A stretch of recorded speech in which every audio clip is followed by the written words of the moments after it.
Water signs, Cancer, Pisces, and Scorpio. Welcome po sa ating channel at ito ang inyong daily gabay tarot reading for September 6, 2023. Please be reminded that this is general reading po, so maaari kayo makarelate o hindi. Just take what resonates.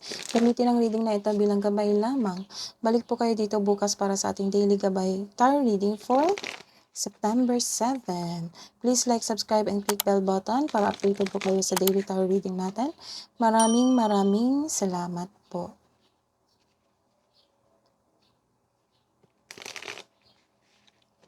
So, Spirit Guides, ano po ang message nyo po kay Water Signs, Cancer, Pisces, and Scorpio para sa mga single? I need 2 cards po. Ano po ang ganap? So, you are heartbroken from your past love? Or may nakita ko dito na you are heartbroken sa inyong interest person. From your crush, and from your manliligaw. Why? Because nagkaroon ng separation? Kakagaling nyo lang ng breakup. So, you are feeling lost. But, you are receiving your manifestation. Granted yung manifestation mo. Don't worry. Nagkaroon ng progression sa inyong sarili. Nagkaroon ng growth. Oo. You are moving on from this past love. You are having a closure. Maganda ang inyong closure dito. Sa inyong past love. So, sa mga may relasyon dyan. Camera. Nag-reminisce kayo. You are learning from the past. Yung journey nyo sa past nyo. Nakikita mo yung mga pictures, naalala mo yung mga ginagawa nyo noon. So,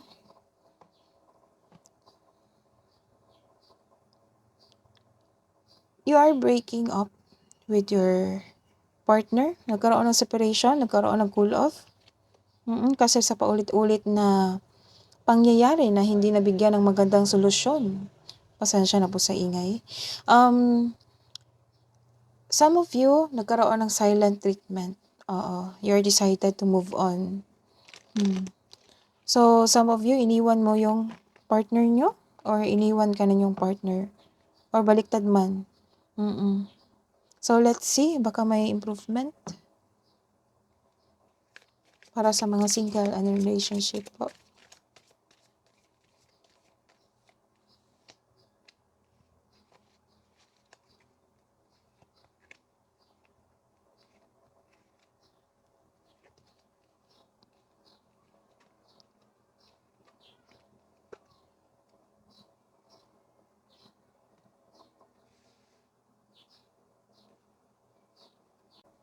So, this is a reverse card. Nagkaroon ng impatience. Pinagpaliban yun yung... Siguro some of you, ina-observe mo yung grief, sadness, para ma-release mo yung ng buong buo.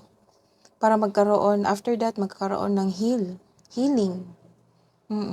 So, mag-ingat kayo sa scam, ha? Scam investment. May nakikita ko dito na nag-decision kayo na hindi ng pang matagalan.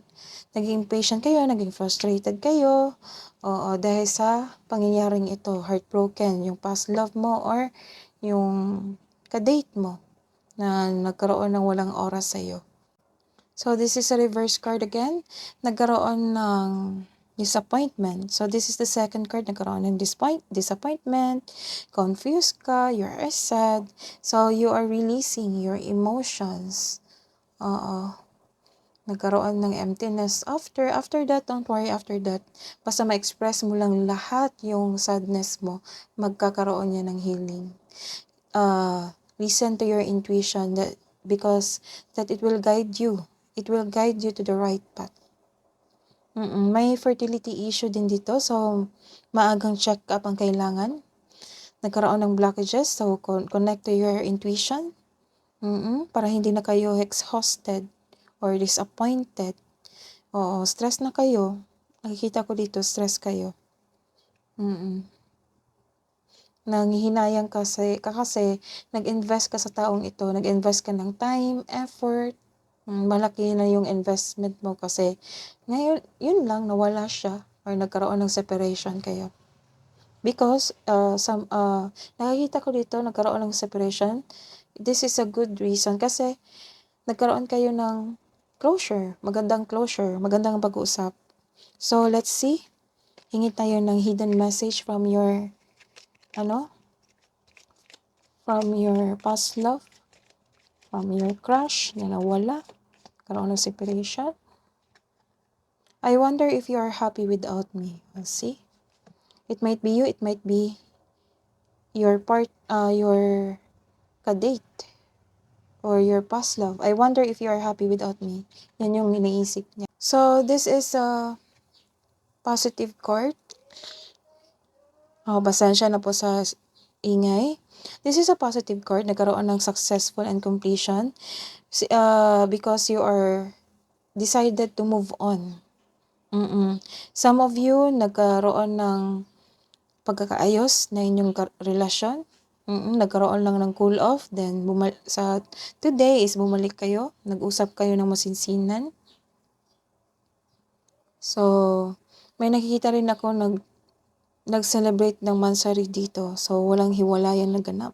Nagkaroon lang ng separation or space or cool off. Ganon. So, this is nagkaroon ng self-protection. So, you are protecting yourself, protecting your partner, you are both protecting your relationship para, nagkaayos kayo. Ang ending nito is nagkaayos kayo.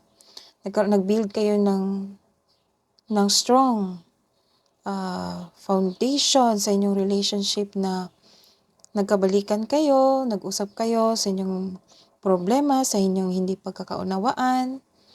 Nagkaroon ng protection. Hindi nyo ina-allow na magkaroon kayo ng hiwalayan talaga. So, what's the hidden message from your partner? Hingin. Ito yung sabi ng yung partner. I love you unconditionally. So, this is the confirmation na ayaw talagang maghiwalay kayo. So, what's the advice po for single? Sa mga walang relasyon po?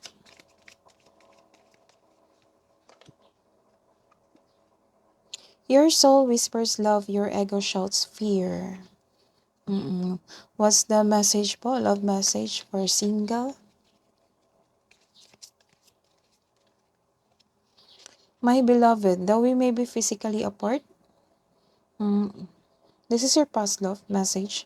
Spiritually, we are always united, for love transcends space and time, nothing is missing. So, may hope pa na suyuin ka niya ulit after he or she fix herself or himself. Let's see the love advice po for water signs couple. Imagine all unwanted thoughts dissolving to light, creating room for new opportunities and possibilities for your life. That is your reading today, water signs. Balik po kayo dito sa September 7 love reading bukas. Please like, subscribe. Please like, subscribe, and click the bell button for notification para po updated kayo sa daily tarot reading natin. Maraming salamat po.